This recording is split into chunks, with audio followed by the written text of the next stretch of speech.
ಸ್ವಾಮಿ ಕೊರಗಜ್ಜ. ಓಂ ನಮ ಭಗವತೆ ವಾಸುದೇವಾಯ. ನನ್ನ ಆರಾಧ್ಯ ದೇವರ ಕೊರಗಜ್ಜ ಹಾಗೂ ಮಹಾವಿಷ್ಣು ಮಹಾದೇವರ ಅನುಗ್ರಹ ಸದಾ ನಿಮ್ಮ ಮೇಲಿರಲಿ ಅಂತ ಪ್ರಾರ್ಥಿಸ್ತೇನೆ. ನಿಮ್ಮ ವ್ಯಕ್ತಿ ನಿಮ್ಮ ಜೀವನದಲ್ಲಿ ಮರಳಿ ಬರ್ತಾರಾ? ಅವರ ಪ್ರೀತಿ ನಿಮ್ಮ ಜೀವನದಲ್ಲಿ ಸಿಗುತ್ತಾ? ಅವ್ರು ನಿಮ್ಮ ಜೊತೆ ಇರ್ಬೋದು, ಇಲ್ಲದೇ ಇರ್ಬೋದು, ದೂರ ಆಗ್ತಾ ಇರ್ಬೋದು, ಅಥವಾ ನಂಬರ್ ಬ್ಲಾಕ್ ಮಾಡಿರ್ಬೋದು. ನೋ ಕಾಂಟೆಂಟ್ ಸಿಚುವೇಶನ್ ಏನಾಗ್ತಾ ಉಂಟು ನಿಜವಾಗಿಯೂ? ನಿಮ್ಮ ವ್ಯಕ್ತಿಯ ಆಲೋಚನೆ ಏನು ನೋಡುವ. ಸೊ ಇದು ಜನರಲ್ ಆಗಿರುತ್ತೆ. ಯಾರಿಗಾದ್ರೂ ಪರ್ಸ್ನಲ್ ರೀಡಿಂಗ್ ಬೇಕು ಅಂದರೆ ಕಮೆಂಟಲ್ಲಿ ಹೇಳಿ. ಪರ್ಸ್ನಲ್ ರೀಡಿಂಗಿಗೆ ನೀವು ಅಮೌಂಟ್ ಪೇ ಮಾಡಬೇಕಾಗುತ್ತೆ. ಸೊ ಅದು ನಿಮ್ಮದೇ ಸ್ಪೆಸಿಫಿಕ್ ಆಗಿರುತ್ತೆ ರೀಡಿಂಗ್. ಇದು ಜನರಲ್ ಆಗಿರುತ್ತೆ. ನಿಮಗೆ ಇಲ್ಲಿ ಯಾವುದು ಅನ್ವಯ ಆಯಿತು ಅದನ್ನು ಮಾತ್ರ ಕನ್ಸಿಡರ್ ಮಾಡಿ. ನಿಮಗೆ ಅನ್ವಯ ಆಯಿತು ಅಂದರೆ ಅನ್ವಯ ಆಯಿತು ಅಂತ ಹೇಳಿ. ಪಾಸಿಟಿವ್ ಆಗಿರಿ. ನಿಮ್ಮ ವ್ಯಕ್ತಿಯ ಹೆಸರನ್ನು 3 ಸಲ ಹೇಳಿ. ಇಲ್ಲಿ ಎಸ್, ನೀವು ಇವಾಗ ಆಲೋಚನೆ ಮಾಡ್ತಾ ಇರ್ಬೋದು, ನಮ್ಮ ಪ್ರೀತಿಯ ಜೀವನ ಸರಿ ಹೋಗುತ್ತಾ, ಅಥವಾ ನನ್ನ ವ್ಯಕ್ತಿ ಲೈಫಲ್ಲಿ ಹಿಂದೆ ಬರ್ತಾರಾ, ಅಂದರೆ ನಮ್ಮ ಲೈಫಲ್ಲಿ ರಿಟರ್ನ್ ಬರ್ತಾರಾ ಅವರು ಅಂತ ನೀವು ಅಂದ್ಕೊಳ್ತಾ ಇರ್ಬೋದು. ಖಂಡಿತವಾಗಿ ಇಲ್ಲಿ ನೋಡಿ, ಇಲ್ಲಿ ತುಂಬ ಖುಷಿಯಾಗಿದ್ರಿ ನೀವು. ಕೆಲವೊಂದು ಸಲ ಸಡನ್ನಾಗಿ ಚೇಂಜಸ್ ಆಗಿರ್ಬೋದು, ಬಟ್ ರಿಟರ್ನ್ ಬರುವಂತಹ ಮನಸ್ಸು ಅವ್ರಿಗೆ ಕೂಡ ಉಂಟು. ಇಲ್ಲಿ ಅದು ನಿಮ್ಮ ಲೈಫಲ್ಲಿ ರಿಟರ್ನ್ ಬರಬೇಕು ಅಂತ ಇದ್ರೂ ಮನಸ್ಸಿದೆ. ಬಟ್ ಇಲ್ಲಿ ಕೆಲವರಿಗೆ ಇಲ್ಲಿ ಅವರನ್ನು ಅರ್ಥ ಮಾಡ್ಕೊಳ್ಳಿಕ್ಕೆ ಆಗ್ತಾ ಇಲ್ಲ, ಅಥವಾ ನಿಮಗೇನೆ ನಿಮ್ಮನ್ನು ನೀವು ಅರ್ಥ ಮಾಡ್ಕೊಳ್ಳಿಕ್ಕೆ ಆಗ್ತಾ ಇಲ್ಲ. ನಿಮಗೆ ಇವಾಗ ಅವರು ನಿಮ್ಮ ಜೊತೆ ಇದ್ರೂ ನಿಮಗೆ ತುಂಬ ಅಂದರೆ ಅಷ್ಟು ಕಂಫರ್ಟೇಬಲ್ ಆಗಿಲ್ಲ, ಒಂದು ಖುಷಿ ಇಲ್ಲ. ಸೊ ಎಲ್ಲಿ ಪ್ರೀತಿಯನ್ನು ಕಲ್ಕೊಂಡು ಬಿಡ್ತೀನೋ, ಯಾರೋ ಈ ಪ್ರೀತಿಯನ್ನು ದೂರ ಮಾಡ್ಬಿಟ್ಟಾರೆ ನಿಮಗೆ ಅನಿಸ್ತಾ ಇರ್ಬೋದು, ಅಥವಾ ಆಲ್ರೆಡಿ ಅವ್ರು ನಿಮ್ಮಿಂದ ದೂರ ಇರ್ಬೋದು. ಸೊ ಇಲ್ಲಿ ಮನಸ್ಸು ಪದೇ ಪದೇ ಚಂಚಲ ಆಗ್ತಾ ಉಂಟು, ನೋವು ತಿಂತಾ ಉಂಟು. ಇಲ್ಲಿ ನಿಮ್ಮ ವ್ಯಕ್ತಿ 100% ರಿಟರ್ನ್ ಬರ್ತಾರೆ, ಬಟ್ ವೆಯ್ಟ್ ಮಾಡಬೇಕಾಗುತ್ತೆ. ನಿಮ್ಮನ್ನು ಕಲ್ಕೊಳ್ಳುವಂತಹ ಆಲೋಚನೆ ಏನಿಲ್ಲ ಅವರಿಗೆ. ಬಟ್ ಇಲ್ಲಿ ಅವರ ಮನಸ್ಥಿತಿ ಸರಿ ಇಲ್ಲ, ಅಥವಾ ಥರ್ಡ್ ಪಾರ್ಟಿಯಿಂದಾಗಿ ಆ ವ್ಯಕ್ತಿ, ಅಂದರೆ ಥರ್ಡ್ ಪಾರ್ಟಿಯನ್ನು ಬೇರೆ ಹುಡುಗಿ ಅಂತ ಅಂದ್ಕೊಳ್ಬಾರ್ದು ನಾವು. ಏನಕ್ಕಂದರೆ ಅವರ ಬಿಸ್ನೆಸ್, ಜಾಬು, ಅವರ ಮನೆಯ ಟೆನ್ಷನ್ ಎಲ್ಲ ಇರ್ಬೋದಲ್ವಾ. ಮದರ್ ಇಶ್ಯೂ ಇರ್ಬೋದು, ಫಾದರ್ ಇಶ್ಯೂ ಇರ್ಬೋದು, ಅಥವಾ ಏನೋ ಸಮಸ್ಯೆ ಆಗ್ತಾ ಉಂಟು, ಅವರಿಗೆ ಸ್ಟಕ್ ಎನರ್ಜಿ ಇರ್ಬೋದು, ಕೆಲವೊಂದು ಸಲ ಕಮೆಂಟ್ಮೆಂಟ್ಗಳಿರ್ಬೋದು. ಎಲ್ಲದಕ್ಕೂ ನಾವು ನೆಗೆಟಿವ್ ಆಗಿ ಆಲೋಚನೆ ಮಾಡಲಿಕ್ಕೆ ಬರಲ್ಲ. ಇದು ಜನರಲ್ ಆಗಿರುತ್ತೆ. ಸ್ಪೆಸಿಫಿಕ್ ರೀಡಿಂಗ್ ಬೇಕು ಅಂದರೆ, ಪರ್ಸನಲ್ ರೀಡಿಂಗ್ ಬೇಕು ಅಂದರೆ ಹೇಳಿ. ಇಲ್ಲಿ ನಿಮ್ಮ ವ್ಯಕ್ತಿ ನಿಮ್ಮ ಜೀವನದಲ್ಲಿ ಬರಬೇಕು ಅಂತ ತುಂಬ ಪ್ರಾರ್ಥನೆ ಮಾಡ್ತಾ ಇದ್ದೀರಾ. ದೇವಸ್ಥಾನಕ್ಕೆ ಹೋಗೋದಿರ್ಬೋದು, ಪೂಜೆ ಮಾಡೋದಿರ್ಬೋದು, ಅಥವಾ ಒಂದು ಮಂತ್ರ ಜಪವನ್ನು ಕೇಳೋದಿರ್ಬೋದು. ಎಲ್ಲ ರೀತಿಯಿಂದಲೂ ನಿಮ್ಮ ವ್ಯಕ್ತಿ ಬರಬೇಕು, ಸರಿ ಹೋಗಬೇಕು ಈ ಸಂಬಂಧ ಅಂತ ತುಂಬ ಸತತವಾಗಿ ಪ್ರಯತ್ನ ಪಡ್ತಾ ಇದ್ದೀರಾ. ಇಲ್ಲಿ ಒಂದು ಚೇಂಜಸ್ ಅನ್ನೋದು ಬರುತ್ತೆ. ನಿಮ್ಮ ಪ್ರೀತಿ ನಿಜವಾಗಿಯೂ ಒಂದು ಪ್ಯೂರ್ ಡಿವೈನ್ ಟೈಪಲ್ಲಿ ಉಂಟು. ಸೊ ಹಾಗಾಗಿ ಇದು ಒಂದು ಖುಷಿಯ ವಿಷಯ. ಏನಂದರೆ ನಿಮಗೆ ಡಿವೈನ್ ಏಂಜಲ್ಸ್ ಸಪೋರ್ಟ್ ಮಾಡ್ತಾರೆ. ಬಟ್ ಪದೇ ಪದೇ ನೀವು ಏನೋ ಅತಿಯಾಗಿ ಆಲೋಚನೆ ಮಾಡೋದು, ಅಥವಾ ಏನಾಗುತ್ತೋ ಏನೋ ಭಯ, ಆತಂಕ ಆಲೋಚನೆ ಮಾಡಿ ನೆಗೆಟಿವ್ ಆಲೋಚನೆ ಮಾಡ್ತೀರಾ. ಇದು ತಪ್ಪು ಅಂತ ಹೇಳ್ತೇನೆ. ಯಾವ ಥರ ತಪ್ಪು? ಆಲೋಚನೆ ಮಾಡೋದು ತಪ್ಪ? ನಮಗೆ ಮನಸ್ಸಿಲ್ವಾ? ನಾವು ಮಾಡಬಾರ್ದಾ? ನಾವು ಪ್ರೀತಿ ಮಾಡಿಲ್ವಾ? ಕಣ್ಣೀರು ಹಾಕಬಾರ್ದಾ ಅಂತ ಕೇಳ್ಬೋದು. ಬಟ್ ನೆಗೆಟಿವ್ ಎನರ್ಜಿಯನ್ನು ನೀವಾಗೆ ಆಕರ್ಷಣೆ ಮಾಡಿದರೆ ಪ್ರೀತಿಯಲ್ಲಿರುವಂಥ ಸಮಸ್ಯೆ ಸರಿ ಹೋಗಲ್ಲ. ಇನ್ನೂ ಕೂಡ ಅಲ್ಲಿ ಸಮಸ್ಯೆಗಳು ಜಾಸ್ತಿ ಆಗುತ್ತಾ ಹೋಗುತ್ತೆ.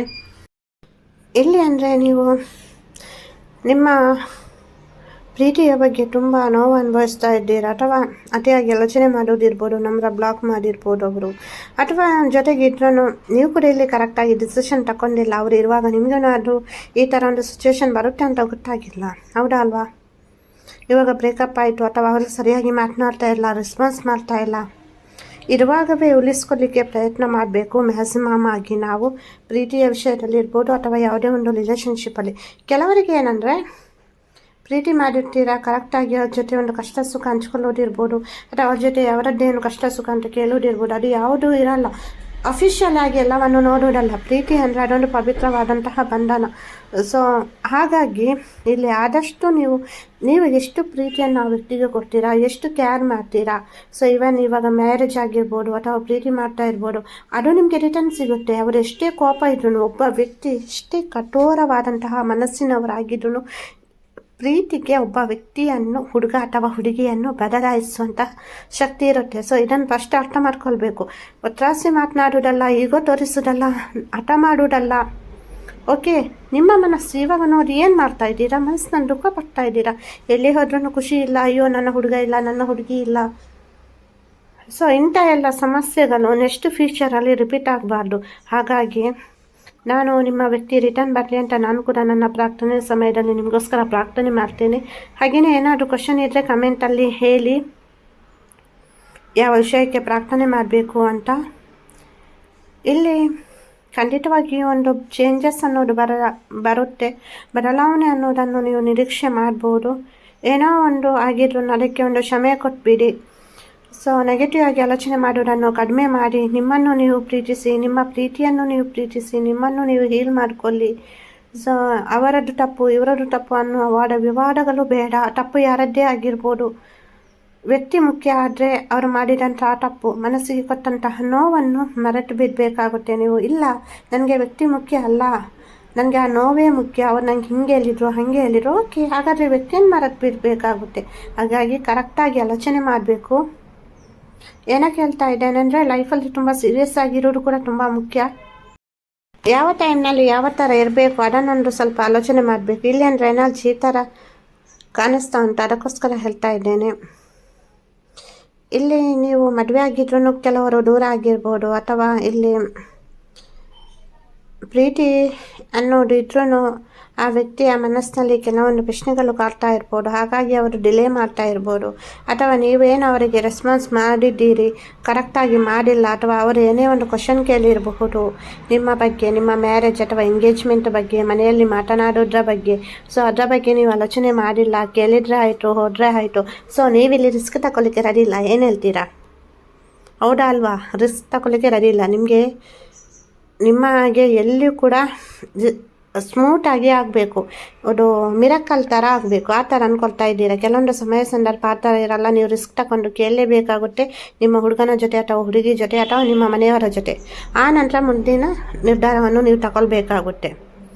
ಮತ್ತು ಅಡೆತಡೆಗಳು ಉಂಟು, ಅಬ್ಸ್ಟೆಕಲ್ಸ್ ಉಂಟು, ಹಾಗಂತ ನಾನು ಇಲ್ಲೇ ಸ್ಟಕ್ ಆಗಿ ಬಿಡೋದು ಆ ಥರ ಎಲ್ಲ ಅಂದ್ಕೊಳ್ಬಾರ್ದು. ಒಂದು ಕೇಳೋದ್ರಿಂದ ಏನೂ ತಪ್ಪಿಲ್ಲ.